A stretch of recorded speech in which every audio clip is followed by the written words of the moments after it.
It's the end of an era in LA for the Clippers, at least. Over the weekend, they traded longtime point guard Patrick Beverley to the Grizzlies for Eric Bledsoe, who's headed back to the team that drafted him. Also going to Memphis in the trade, Rajon Rondo, Daniel Arturo. The deal saves the Clippers $30 million in luxury tax and creates an $8.3 million traded player exception that they will have a year to lose. Max Kellerman. Did the Clippers improve? They did. And this was a good trade for the Clippers. You know how I say you don't want to trade, break a dollar into 4 quarters in the NBA, but you want to turn 4 quarters into a dollar? Mm-hmm. This is more like 2 quarters into a 50-cent piece. Eric Bledsoe can attack the basket. You give up Patrick Beverley, he's a defender. Rondo, high basketball IQ, but Rondo's getting long in the tooth. Like, he really has been in decline. And we saw it even like playoff Rondo didn't. When playoff Rondo didn't show up, that tells you he's just getting older. And Patrick Beverley was never a dynamic offensive player, but he could play some defense and, give you that fighting spirit. Well, Bledsoe does the same thing. He can do defensively and even maybe be more disruptive defensively sometimes based on his athletic ability. Than a guy, than what they've lost. And meantime, he's a player who can get to the basket and score. And they have shooting on the team, so Bledsoe's not a great shooter, but it's not as much of an issue. In fact, the spacing may even help him attacking the basket. This is the Clippers just got better because they got the best player in the deal. Max, I disagree with you. It's not that I'm saying that Patrick Beverley is better than Eric Bledsoe, because I'm not. And I like Eric Bledsoe. He's not a scrub. He can play really strong as well, and he can put some points up, and I get that point. So technically speaking, you're right about him being a better player. But I got to tell you, I'd rather have Patrick Beverley come postseason. And last time I checked, the Clippers are trying to win the championship. This is what it is. The Los Angeles Clippers, a legitimate argument could be made, should be standing here today as NBA champions. If Kawhi Leonard had gone down near the end of the Utah series, a lot of people believe the Clippers would have beaten the Phoenix Suns. And I'm not ruling that out. Not with Kawhi and Paul George playing the way that he was playing. With Kawhi averaging 30 on 57% shooting from the field and 39% from three-point range before he went down.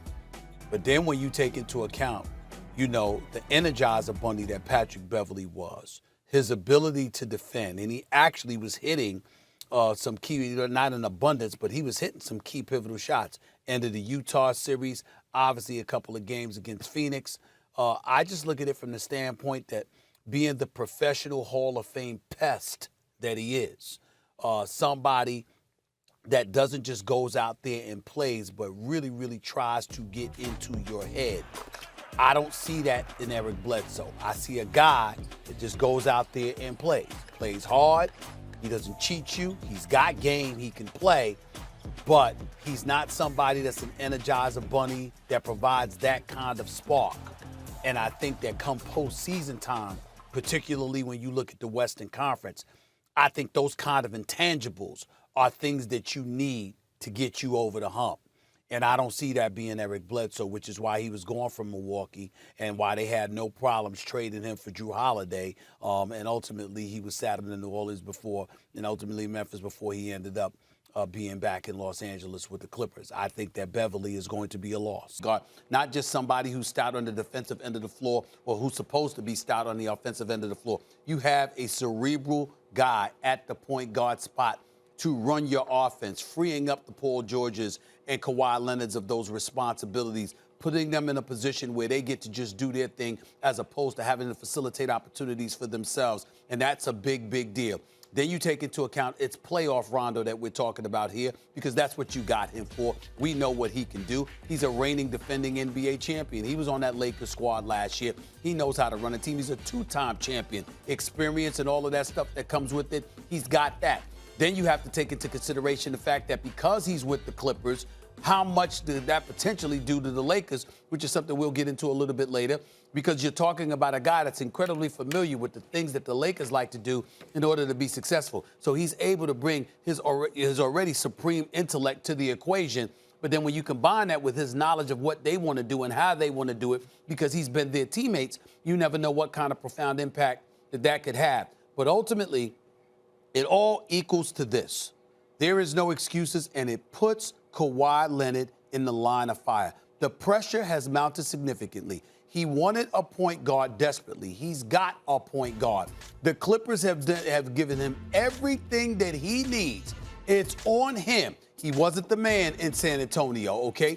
Even though he was the man in Toronto to some degree, we all know what role Kyle Lowry and them played from a leadership perspective and the continuity and cohesion that they had available to them because they had been accustomed to playing with one another for years. Now it comes down to Kawhi Leonard, the face of this franchise, the man that they mortgaged the farm for. This is what it's all about, and it's on him. And I love it because this is when we're going to find out what this brother's made of. I'm not talking about points, Max. I'm not talking about his personal level of production.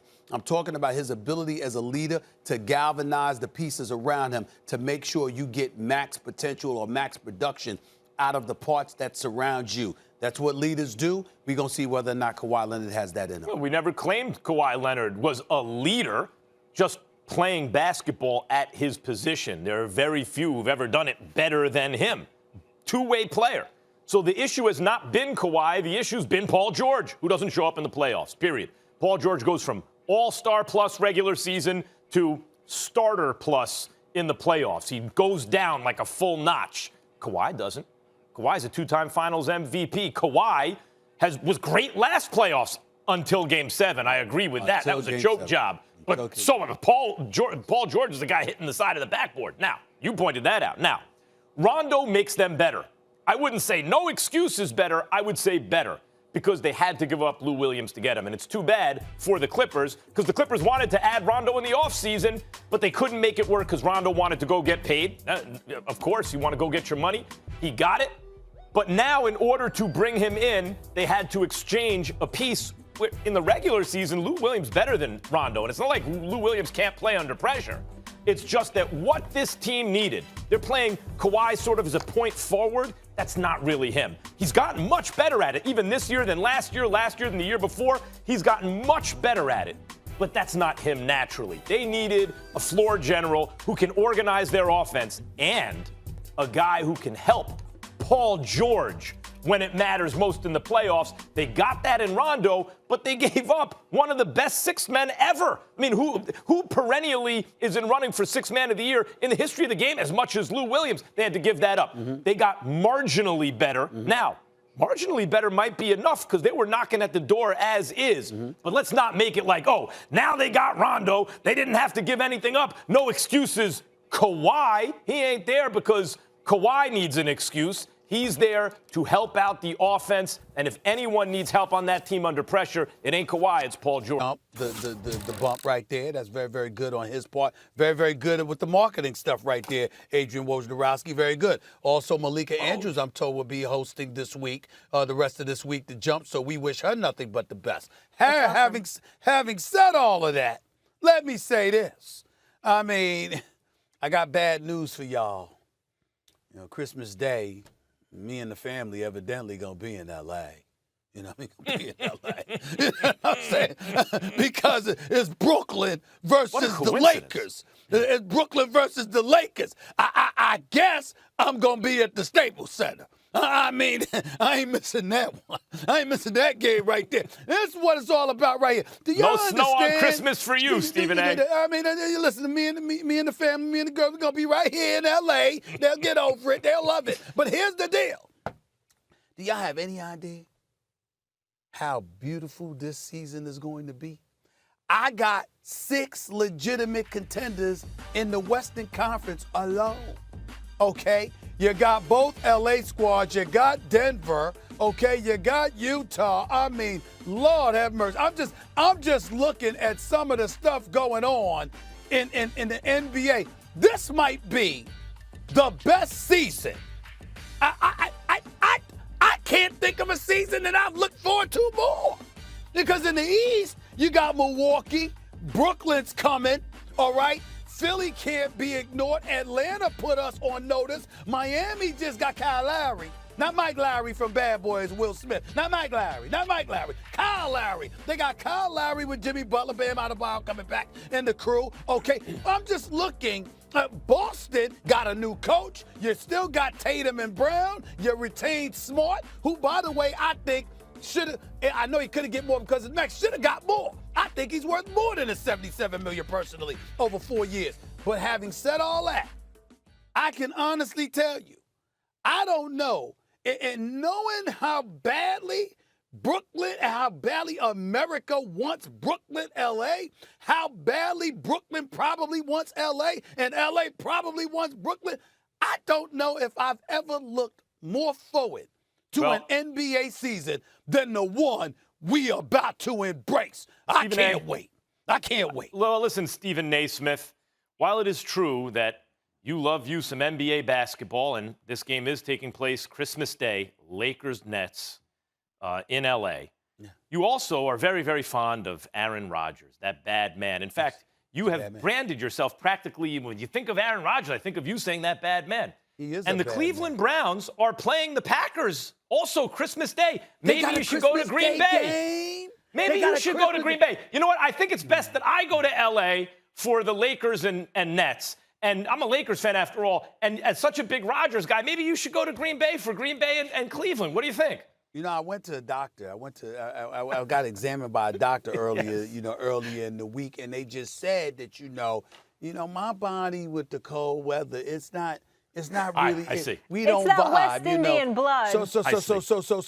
So it's important for my health, my spirit. I should go to the Green Bay. Hey, Stephen, I want to show you something. It's good that I'm in belong in LA that Caribbean and I watch Green Bay and Cleveland on television. That's what the plan will be. Here's the thing. I don't think there are any contenders in the Western Conference or the Eastern Conference if Brooklyn and L.A. are healthy. I think they're pretenders. Great teams. Oh. But if L.A. is healthy, I think they're going to the finals. I think if Kawhi gets healthy, the Clippers are contenders. Else is pretenders. I think if Kawhi gets healthy, I'm assuming that Kawhi and won't Jamal be. Murray gets healthy, Denver's a contender.